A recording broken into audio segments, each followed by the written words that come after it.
Cuando pensamos en desarrollo económico, invariablemente pensamos en una variable, la variable, el PIB, el Producto Interno Bruto. Hay fórmulas para calcularlo, hay estándares para cuestionar cómo se calcula o cómo se interpreta, incluso hay estándares internacionales para usarlo en planeación. Tenemos profundas discusiones sobre cambios de centésimas en punto porcentual del PIB.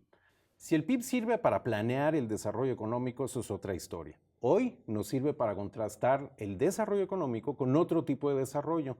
El de las ciudades tendría que importarnos porque cada vez hay más población urbana que rural. Cuando pensamos en desarrollo urbano, no pensamos en el PIB, no hay una variable única, debe haber varias. No es que todo el mundo tenga claro cuáles son.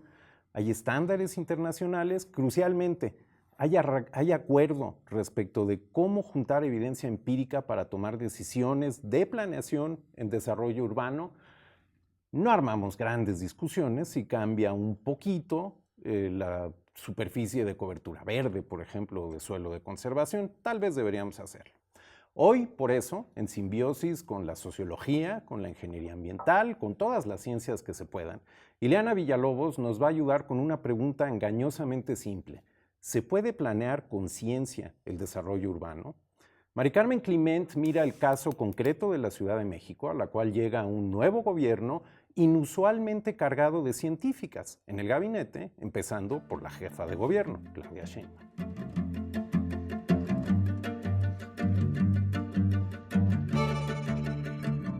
Podríamos describir la Ciudad de México como una ciudad histórica, multicultural y majestuosa. Es real, pero hay una manera menos optimista de describirla. Es una ciudad a la que le secamos todos sus lagos, terriblemente contaminada, poco sustentable y con un sistema de transporte que puede volver loco a cada uno de sus habitantes.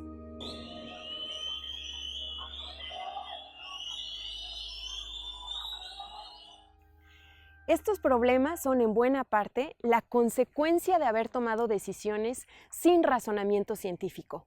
Raúl Alba, biofísico químico y analista del pensamiento científico de la UAM Iztapalapa, describe un poco de lo que estamos pagando en la Ciudad de México por haber ignorado la ciencia.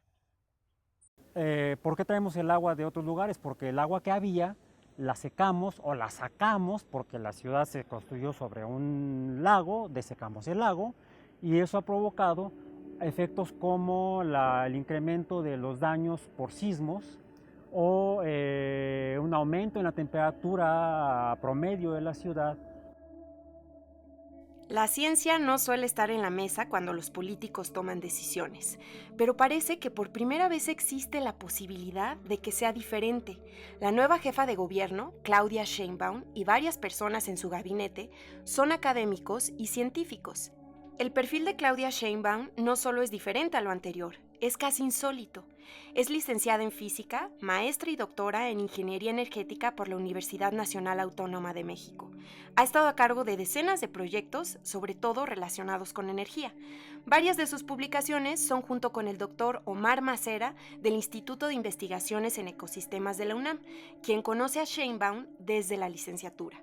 Hablé con él para escuchar las expectativas de alguien que la conoce desde el mundo académico.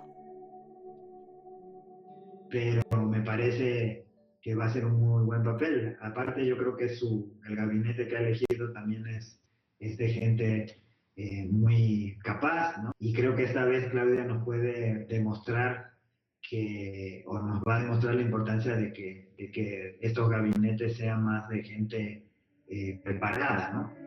Macera suena muy positivo respecto a la preparación de Sheinbaum y su equipo. Mi pregunta ¿es suficiente? ¿Tener un gobierno encabezado por una científica y por varios científicos en su gabinete realmente se puede traducir en mejores soluciones a los problemas de la Ciudad de México?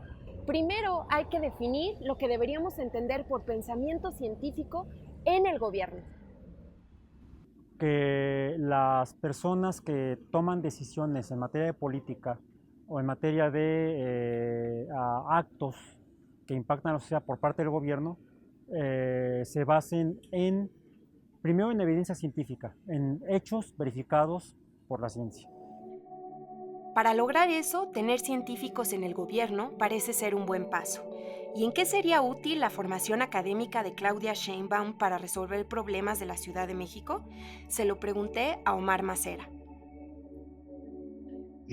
Claudia tiene una formación que es muy importante, yo pienso, dentro de lo que es que es la planeación energética basada en los usos finales de la energía o en las necesidades de la energía.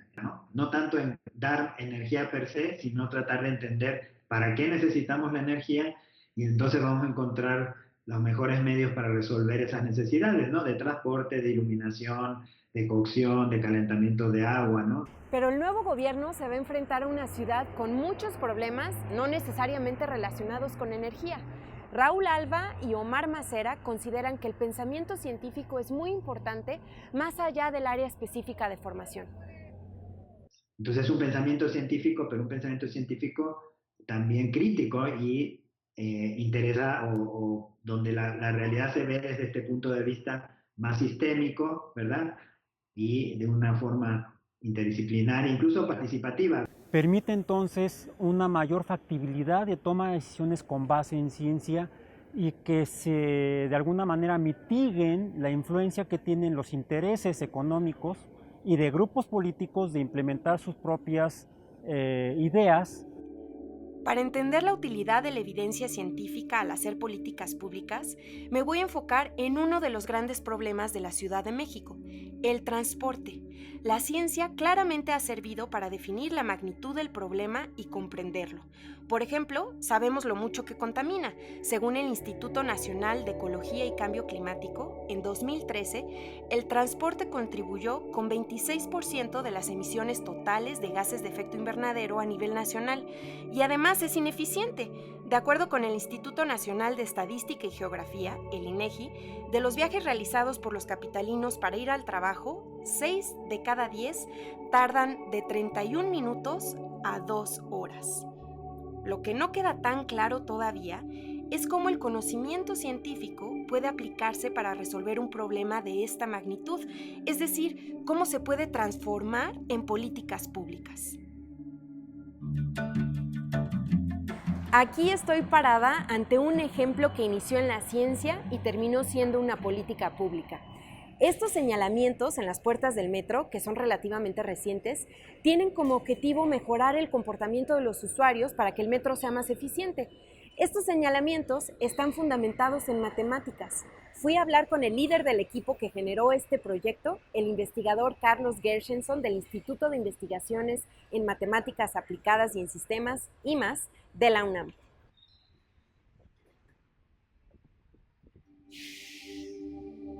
Bueno, para empezar, la ciencia es el mejor método que tenemos para buscar respuestas. Lo que hicimos fue usar simulaciones de multitudes en computadora para explorar distintas maneras en las que la gente podía entrar y salir del metro. Hicimos las señalizaciones y pues hicimos este primer piloto en Valderas, digamos, con apoyo del metro.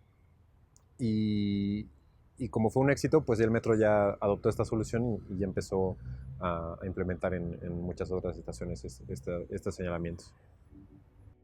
El proyecto requirió la colaboración del Metro, el CONACYT y la UNAM, y aunque ya se tenía la respuesta correcta, tomó 2 años poder implementar el primer piloto. Esto refleja lo complejo que es saltar del conocimiento científico a su aplicación en la sociedad. Le insistía Carlos Gershenson en ese punto. Por un lado, obviamente se necesita tener con que la respuesta correcta, pero después implementar esa respuesta no es algo trivial. Primero porque, aunque estén todos los intereses alineados y todos, pues sí, estamos de acuerdo en que mejorar la movilidad urbana es algo que necesitamos hacer, ¿cómo hacerlo? Pues ahí ya empezamos a diferir. ¿En qué tiempos hacerlo? ¿Quién va a poner el dinero? ¿Quién va a salir en la foto? Hasta quién va a salir en la foto puede entorpecer la realización de un proyecto. Queda clarísimo que la ciencia es el cimiento, es un comienzo indispensable, pero se necesita de mucho más. En ese contexto, me pregunté si aún así podemos esperar diferencias en la manera de gobernar del equipo de Claudia Sheinbaum. Por un lado, no tenemos que convencerlos desde antes porque, digamos, ya tenemos la misma formación, podríamos decir que hablamos el mismo lenguaje. Yo espero que la doctora Sheinbaum realmente empuje que las decisiones que tome el gobierno de la Ciudad de México se basen en evidencia científica. Ella ha dicho muchas veces que buscará el apoyo de la academia en general, en particular de la UNAM, para pues, que exploremos soluciones, ¿no? Y sin embargo, pues todavía está el gran reto de pues, romper las inercias burocráticas y organizacionales que pues, siguen existiendo, ¿no? Qué tanto eso se deba cambiar, es algo que veremos en los próximos meses. El gobierno de Claudia Sheinbaum y su gabinete está por comenzar. Este equipo tiene ciencia, al menos en su formación académica, la cual es indispensable para resolver problemas, mas no suficiente. ¿Qué tanto van a usar la ciencia en favor de los ciudadanos? Nos tocará juzgarlo con pensamiento científico, con evidencia. El pensamiento científico entra entonces al gobierno de la Ciudad de México, al menos en el papel, vía algunos de sus integrantes. En los hechos, la aplicación de ese pensamiento, con base en evidencia, como sugirió el reportaje, tendría que notarse en cuestiones como salud pública, movilidad, seguridad, una serie de otros rasgos con los que tenemos contacto cotidiano, crucialmente desarrollo de la ciudad, desarrollo urbano. La titular de la Secretaría de Desarrollo Urbano y Vivienda es Ileana Villalobos, está hoy aquí. Ileana, bienvenida, gracias por venir. ¿Qué tal, Javier? Al contrario, muchas gracias a TV UNAM y a tu programa por invitarme. Es un gusto. Gracias. Dije que entra por lo menos en el papel el pensamiento científico por la trayectoria de varios de sus integrantes. Yo conté por lo menos 10 personas, 3 hombres, 7 mujeres con experiencia en investigación. Claramente una de ellas es Claudia Sheinbaum, la jefa de gobierno, que puso en público su programa de gobierno, en el que podemos leer lo siguiente. Dice, la ciudad y su futuro es responsabilidad de todas y todos y la gestión de gobierno debe asumirse como una tarea colectiva. Supongo que en ese todas y todos y la tarea colectiva están los académicos que siguen haciendo investigación científica en México, aunque no estén en el gobierno, pero 10 de ellos que antes hacían investigación ahora van a estar en esa gestión de gobierno. ¿Tienen pensado ya ustedes como gabinete cuáles van a ser los mecanismos por los que van a ser capaces de incorporar los resultados y la crítica y el pensamiento de la investigación científica a las acciones de gobierno? Javier, efectivamente el equipo de trabajo de la doctora Sheinbaum ofrece desde luego un gran potencial en esta preocupación que están planteando en el programa. Es decir, que efectivamente las políticas públicas que se impulsen desde el gobierno de la ciudad en todos los ámbitos, ya sea de la salud, la educación, el desarrollo urbano, la vivienda, el medio ambiente, pues efectivamente es un equipo de trabajo interdisciplinario con una trayectoria justo en la investigación científica y también en el ejercicio del gobierno, que nos permitirá, con este ánimo y esta energía que se requiere, pues precisamente de manera intersectorial y transversal, colaborar para dar estas soluciones a los problemas complejos que tiene la ciudad, con base en el conocimiento y la evidencia científica. Pero el sentido de mi pregunta es el siguiente. Históricamente las vías de trabajo común y de comunicación de conocimiento y de ideas, sobre todo, desde los sectores académicos, universidades y centros de investigación, hacia los sectores de toma de decisiones, en este caso del gobierno, esas vías generalmente no han sido muy fluidas y no han transitado muy bien. Ahora lo que tenemos es un número inusual, 10 personas que vienen de allí, que saben lo que es tener ideas para resolver problemas urbanos y ser no escuchados. ¿Tienen un mecanismo que desatore esas vías? Desde el principio que la doctora designó a este equipo de trabajo, hemos estado justamente teniendo muchísimas reuniones de planeación para ver en qué condiciones se encuentra en diversos aspectos la ciudad de manera conjunta con la doctora, porque desde luego pues ella ya ha pasado por inclusive un ejercicio de gobierno que le ha permitido conocer muy de cerca la problemática que tiene, las distintas problemáticas que tiene la ciudad. Hemos hecho eso, planeación conjunta, para justamente ir construyendo estos programas y acciones de trabajo que tenemos hacia adelante para justo resolver estos problemas complejos que tiene la ciudad, como la movilidad, como se platicaba en el video, y desde luego toda la voluntad del trabajo colaborativo y transversal, intersectorial, que requiere nuestro trabajo. En particular, en materia de desarrollo urbano, lógico que no podemos dejar de tener un diálogo muy fuerte y muy colaborativo con otras instituciones del gobierno, como es medio ambiente, movilidad y transporte, inclusive con todos los temas relacionados con el equipamiento y la infraestructura urbana. Crucialmente agua, por ejemplo. Y desde luego con todo el tema de agua, ¿no? Has hablado de planeación varias veces. Tratemos de conectar ambas cosas. Pensemos en la posibilidad de planear el desarrollo urbano, pero de planearlo con evidencia empírica y en general con pensamiento científico. Ensayemos, por lo tanto, una aproximación científica al tema. Vuelvo a leer del programa de gobierno y lo voy a citar extensamente porque es una lectura bastante interesante. Sí. Dice, la Ciudad de México requiere una planeación integral del desarrollo para instrumentar políticas públicas de largo plazo. Lo más básico en ciencia es definir bien los términos. ¿Cómo definen ustedes desarrollo en términos de cuáles son las variables que van a determinar el desarrollo urbano? ¿Cómo lo entienden ustedes? En materia de desarrollo urbano, desde luego nos preocupa la situación territorial de la ciudad en términos de su desigualdad social. Por poner un ejemplo, Javier, ¿no? Tenemos una ciudad con profundas desigualdades sociales. Hay alcaldías llamadas ahora así por la nueva constitución de la ciudad, que desde luego se encuentran en índices muy, muy bajos de dotación de servicios básicos, como es el agua, como es el caso de Iztapalapa.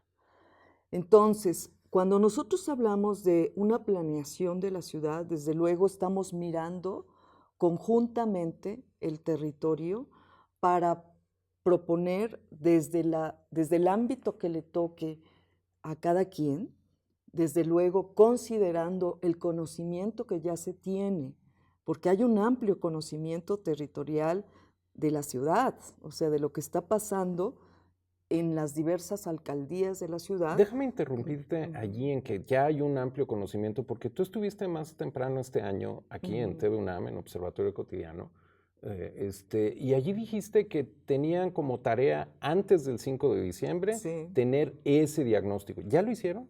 Sí, cómo no, estamos retomando todo lo que instituciones como la misma Universidad Nacional Autónoma de México a través del PUEC. El Programa Universitario de Estudios de la Ciudad. Exactamente.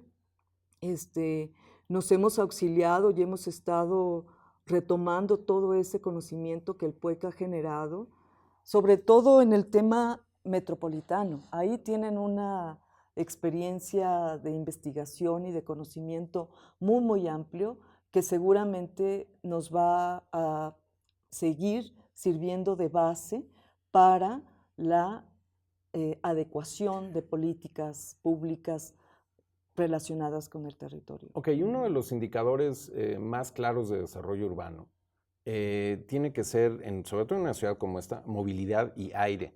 Y una parte del plan del programa de gobierno que ustedes proponen dice que elaborarán un nuevo programa de calidad del aire, con participación de científicos que considere potenciar el uso del transporte público. Es un cliché, esto es algo que llevamos décadas oyendo, no años, décadas. ¿Tienen ideas específicas para incorporar el trabajo de estos científicos que explícitamente se funcionan en la elaboración de este nuevo programa de calidad del aire?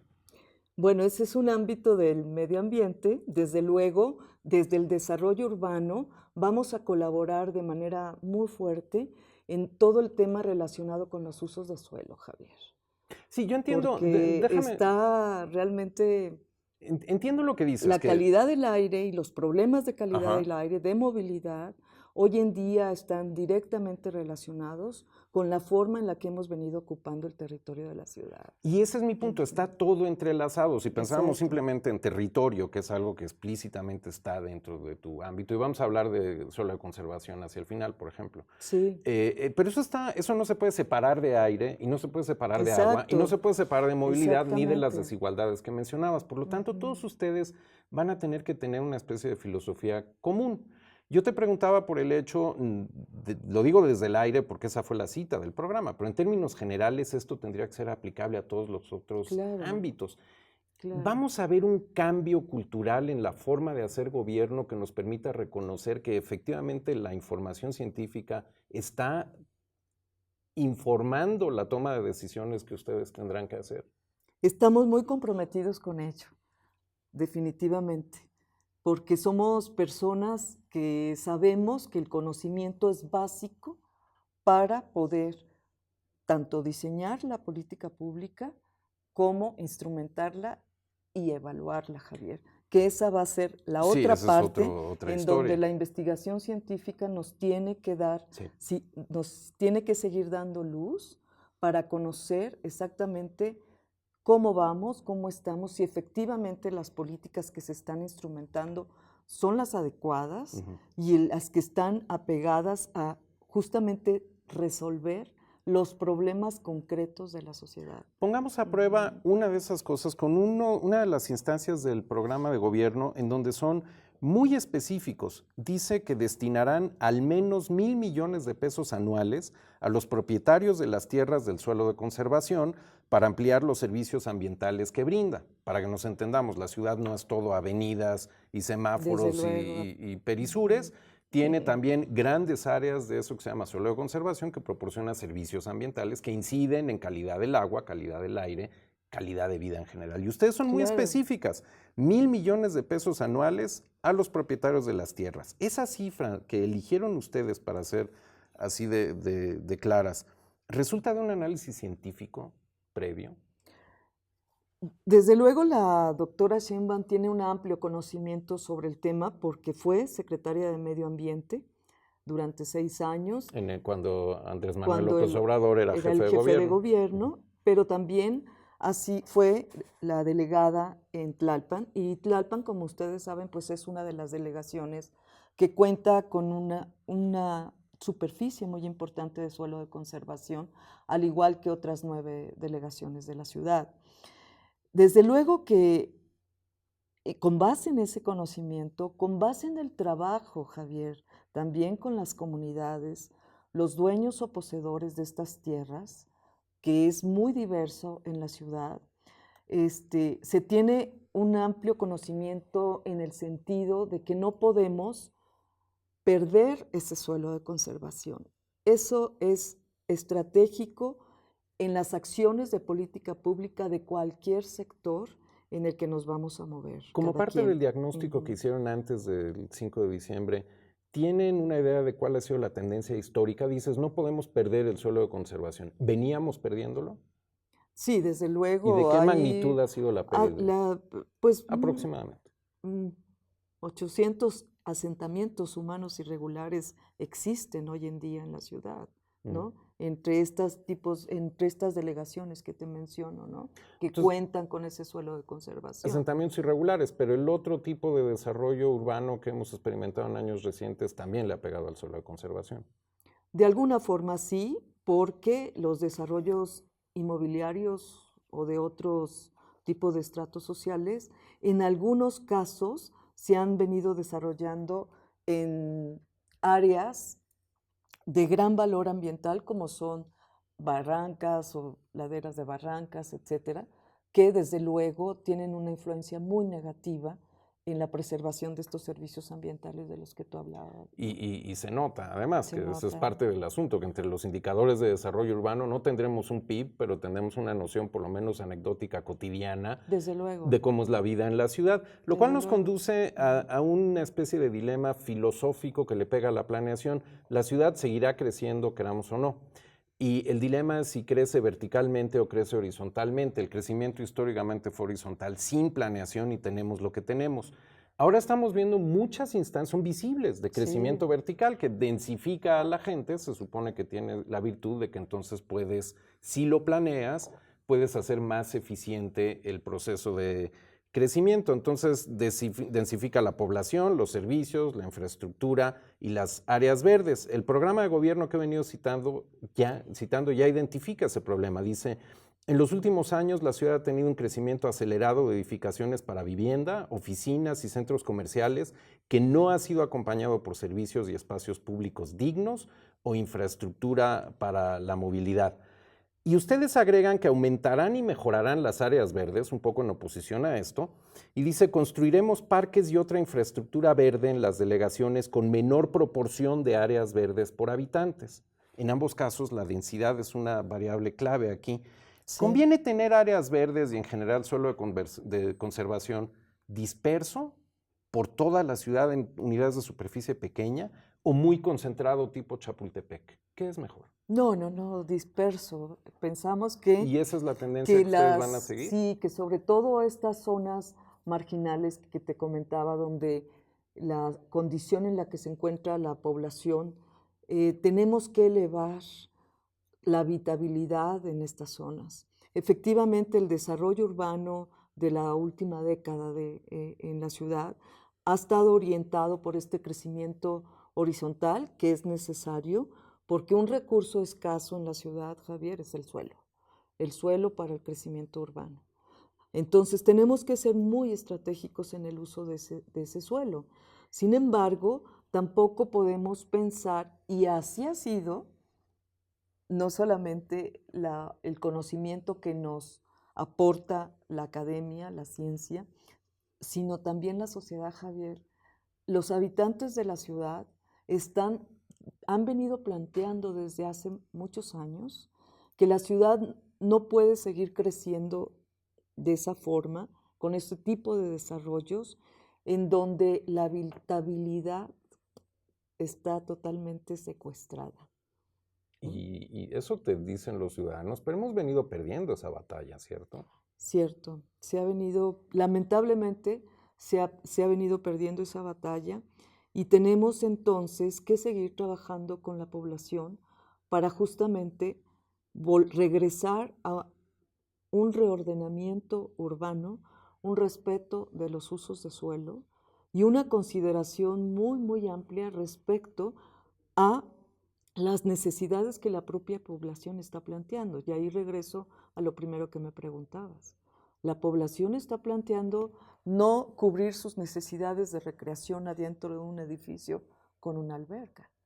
Está planteando cubrir sus necesidades de recreación, de bienestar, a través de la consideración de la existencia de un área verde, de un parque urbano, de zonas peatonales donde efectivamente puedan caminar, puedan disfrutar la ciudad de otra forma. Y en ese sentido, el programa de gobierno va orientado también al rescate integral de muchas zonas de la ciudad que nos permita justamente devolverle esta habitabilidad a los ciudadanos. Entonces, en 15 segundos casi la respuesta tendrá que ser sí o no. ¿Veremos entonces una reversión de la tendencia a grandes edificios hacia una cosa de espacios comunes más dispersos dentro de 6 años? Sí.